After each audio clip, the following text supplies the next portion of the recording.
आदाब दोस्तों, मैं हूं एम वाजिद। आप देख रहे हैं पैगाम टीवी। प्राइम टाइम में आज हम बात करेंगे 17 सितंबर की।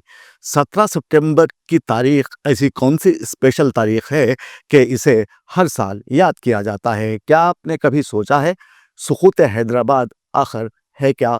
क्योंकि बाज जाफरानी जमात के कारिंदे सरेआम आकर गलत बयानी करते हैं और इस तारीख को बिगाड़ कर पेश किया जाता है और कहा जाता है कि ये यौम नजात है, लेकिन ऐसा कुछ नहीं है। अगर आपने तारीख का मुतालिया किया है तो आपको पता होगा कि आज का ये दिन सुकूत हैदराबाद के तौर पर मनाया जाता है। अब ये आखिर मामला है क्या? इसके पीछे बीजेपी के कारिंदे क्यों पड़े रहते हैं? ये जानने के लिए देखिए हमारे नुमाइंदे मोहम्मद फारूक की एक खास रिपोर्ट।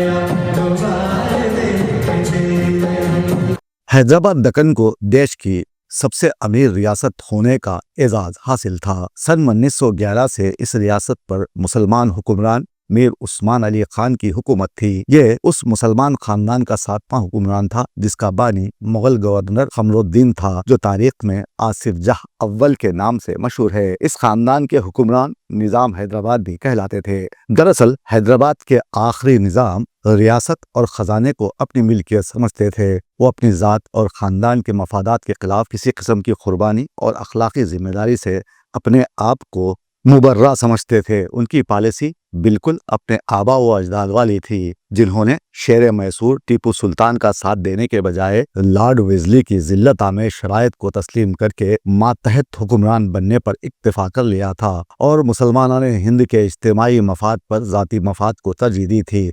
इस खानदान के ज़ाती मफाद के लिए अंग्रेज से वफादारी का ये तसलसल आखिरी निज़ाम उस्मान अली खान के दौर तक जारी रहा। आखिरी निज़ाम की अंग्रेज़ों के लिए खिदमात की इंतहा थी कि उन्हें बरतानवी हुकूमत ने यारे वफादार का खिताब दिया। निज़ाम हैदराबाद आज़ादी हिंद के बाद बावजूद इसके कि उनकी रियासत हिंदुस्तान के क़ल्ब में थी, इसकी 85% आबादी गैर मुस्लिम थी और रियासत हैदराबाद दक्कन में कम्युनिस्टों, किसानों की तहरीक और इंडियन नेशनल कांग्रेस इंतहाई फाल और बगावत पर आमदा थी। फिर भी निज़ाम अपनी रियासत को आज़ाद रखने पर बज़िद थे। इसके ज़्यादातर मुशीर उनकी खुशनुदी की खातिर हर वो मशवरे दे रहे थे जो रियासत की मुसलमान आबादी के लिए तबाहकुन और हुजूर निज़ाम के कानों को भला लगता था। हैदराबाद का झंडा लाल किले पर लहराते और खलीज बंगाल की लहरों को हुजूर निज़ाम की कदमबोसी का अनखरीद शर्फ बख्शने का दावेदार हैदराबाद की नीम मुसल्लह और नीम तरबियत याफ्ता रजाकार तंजीम का सरबराह सैयद कासिम रिजवी था। मौसूफ को अल्फाज का जादू जगाने और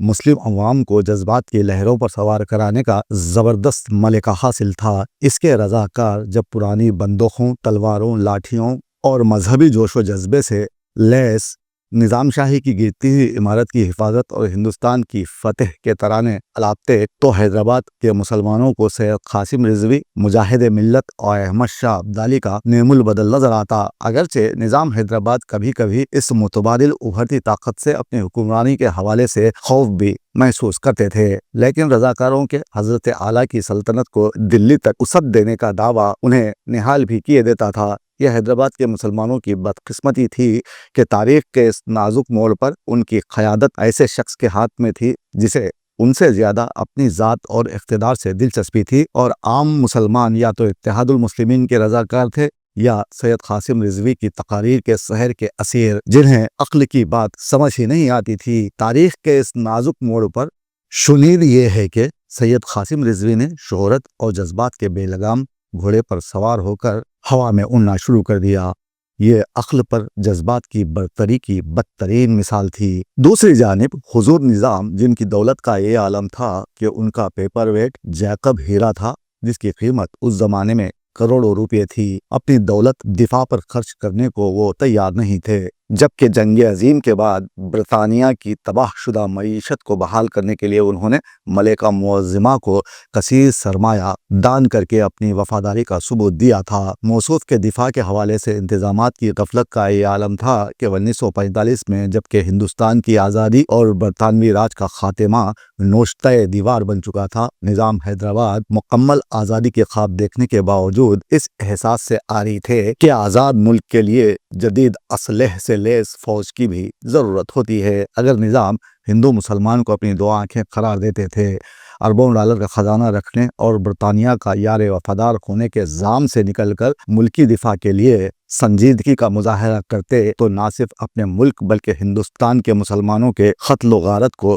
روک سکتے تھے، جس کا شکار انہیں عسکری کمزوری کی وجہ سے تقسیم ہند کے وقت ہونا پڑا۔ جنگ عظیم کے خاتمے کے بعد یورپ، ایشیا اور خود ہندوستان میں لاکھوں فوجی بے روزگار ہو گئے تھے اور مختلف ممالک کا بے شمار اسلحہ قابل فروخت ہو گیا تھا۔ اگر اعلیٰ حضرت نظام بے پناہ خزانے کو کام میں لاتے اور ان بے روزگار فوجیوں کو کرائے کی فوج کے طور پر ہی بھرتی کر کے رضاکاروں کو اس فوج کا حصہ بنا دیتے، نیز اپنی ایئر فورس اور آرمی کو جدید انداز سے مسلح کرتے، تو شاید بہتر ہوتا۔ نظام نے لال بہادر شاستری کے کہنے پر 5000 کلو سونا 1965 میں ہندوستان کے دفاعی فنڈ میں دیا اور اب تک کے سب سے زیادہ فنڈ دینے والے کا اعزاز انہیں ہی حاصل ہے۔ انہیں انڈین یونین کے آپریشن پولو 13 تا 18 سپٹمبر 1948 کے نام پر کی گئی فوجی کارروائی پر یوں بے دستوپائی کے عالم میں شکست کا سامنا نہ کرنا پڑتا۔ افسوس کہ اس شکست کے نتیجے میں اعلیٰ حضرت نظام کے کتے اور جانور تک تو محفوظ رہے، لیکن 2 لاکھ کے قریب پرجوش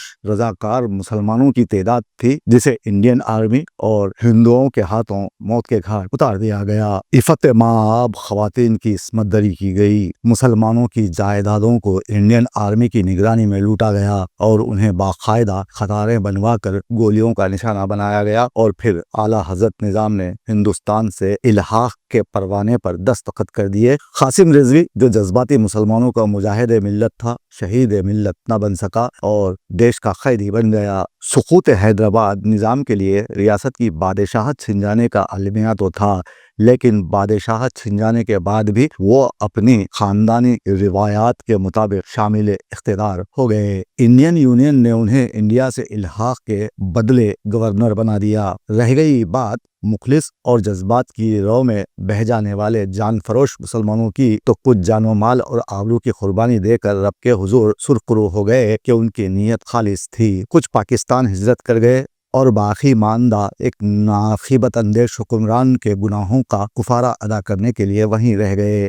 نہ جانے ان کی کتنی نسلوں کو غلامی کا عذاب جھیلنا ہوگا۔ حیدرآباد کا سقوط پیغام ہے جذبات کو عقل پر غالب کر لینے والے عوامل کے لیے، جو کھوکھلے نعروں کے شہر میں کھو جاتے ہیں، دولت کے انبار اکٹھے کرنے اور ریاستوں کے دفاع سے غافل رہنے والے حکمرانوں کے لیے کہ حیدرآباد دکن کے انجام سے سبق سیکھو۔ قومی معاملات میں صرف جذبات اور دولت ہی کی نہیں، فہم و فراست اور منصوبہ بندی کی بھی اشد ضرورت ہوتی ہے، ورنہ قومیں غلام بن جایا کرتی ہیں۔ اب یہاں بی جے پی اس دن کو یوم نجات منانے پر زور دیتی ہے، جنہیں تاریخ کا کوئی علم ہی نہیں۔ یوم نجات کی جگہ حیدرآبادیوں کو سقوط حیدرآباد سے قبل اور بعد حیدرآبادی عوام پر عمومی اور مسلمانوں پر خاص طور پر ڈھائے گئے مظالم اور زیادتیوں کے لیے بی جے پی کو معذرت خواہی کرنے کی ضرورت ہے۔ حیدرآباد کے اعلان آزادی کے بعد حکومت ہند نے حیدرآباد کی جو معاشی ناکہ بندی کی تھی، وہ انسانی حقوق کی خلاف ورزی تھی۔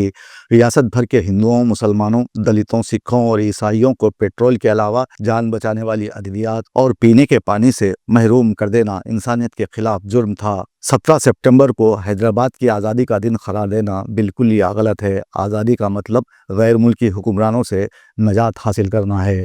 نظام حیدرآباد غیر ملکی حکمران نہیں تھے۔ جو فوجی کارروائی ہوئی، عوام کا اس میں کچھ دخل نہ تھا۔ ایک اور نقطہ قابل غور ہے کہ ریاست حیدرآباد 17 سپٹمبر 1948 کو انڈین یونین میں ضم نہیں ہوئی تھی۔ اس کا عمل 26 جنوری 1950 کو ہوا تھا۔ حیدرآباد وہ 562ویں شاہی ریاست تھی جو इंडियन यूनियन का हिस्सा बन गई। 17 सितंबर ना हैदराबाद का यौम नजात है और ना ही यौम आज़ादी। अब जो अनासिर जिनमें आंध्र प्रदेश, महाराष्ट्र और कर्नाटक की हुकूमतें भी शामिल हैं, वो अगर यौम नजात बनाने की सरपरस्ती वो अयानत करती हैं, तो इन अनासिर की मदद और ताउन फिरका परस्त और फिस्ताइयत पसंद अनासिर की हिम्मत अफजाई के मुमासिल है। मुस्लिम कायदीन को इस सिलसिले में जुरात और बेबाकी का मुजाहरा करते हुए सख्त दबाव डालना चाहिए, जबकि सारा चक्कर दरअसल हिंदुत्वा के अलंबरदारों ने चलाया है और कांग्रेस भी बीजेपी की हमनवाई कर रहे हैं। यहाँ मैं रजाकारों के मजालिम और ज़ियादतों की हकीकत को बयान करूँगा, जिसे कैप्टन रंगा रेड्डी ने अपनी किताब में यूँ बयान किया है। रात की आखिरी सातों में सेंट्रल प्रोविंस की पुलिस रजाकारों के भेस में 15 मील तक घुस जाया करती थी और इलाके में दहशत फैलाकर इंतकामी कार्रवाई का जवाब पैदा करती थी, जिसको रजाकारों के मजालिम कहकर नुमाया किया जाता। सेंट्रल पुलिस के इन जाली रजाकारों की मदद हिंदुस्तानी फौज करती थी। मिल्लत के गद्दारों ने सिराजुद्दौला, टीपू सुल्तान और बहादुर शाह जफर से गद्दारी करके उनको नाकाम बनाया। हैदराबाद में निज़ाम का दरबार गद्दारों से भरा हुआ था। कई जंग, यावर जंग और नवाज जंग पहले अंग्रेज़ों के, फिर हुकूमत हिंद के वफादार थे, और नहीं थे वफादार तो हुजूर निज़ाम के। आज भी हमारी सफ़ों में बहुत सारे गद्दार हैं। हमको या तो एहसास नहीं है या हम मजबूर नहीं। जज्बातियत और जोश में होश खो देना हमारा आज भी कौमी किरदार है। आज भी हम अपने मुखालिफ मनफी प्रोपेगेंडे का ना तोड़ निकाल सकते हैं और ना ही इसका इजाला दंदान शिकन जवाब देकर कर सकते हैं। रजाकारों के मजालिम, कासिम रिजवी की जारियत और हैदराबाद में हिंदू अक्सरियत के महफूज ना होने का ज़बरदस्त प्रोपेगेंडा करके हिंदुस्तान ने हैदराबाद पर हमले और जारहाना कब्जे का जवाब पैदा किया और हैदराबाद इसका जवाब न दे सका। हैदराबाद में की गई गलतियों से कोई सबक ले या ना ले, हमें ये जान लेने की ज़रूरत है कि हमें बीजेपी को मुंह तोड़ जवाब देना है और बताना है कि ये सुकूत हैदराबाद था, ना कि यौम नजात।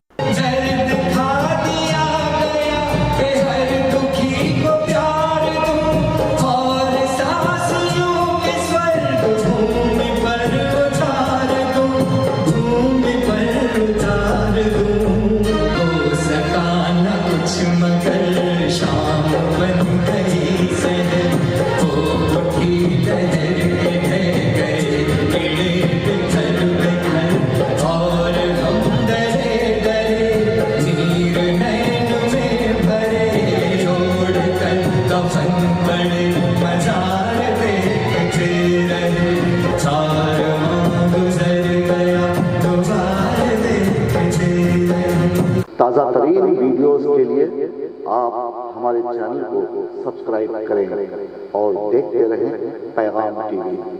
पैगाम टीवी, आवाज़ आपकी।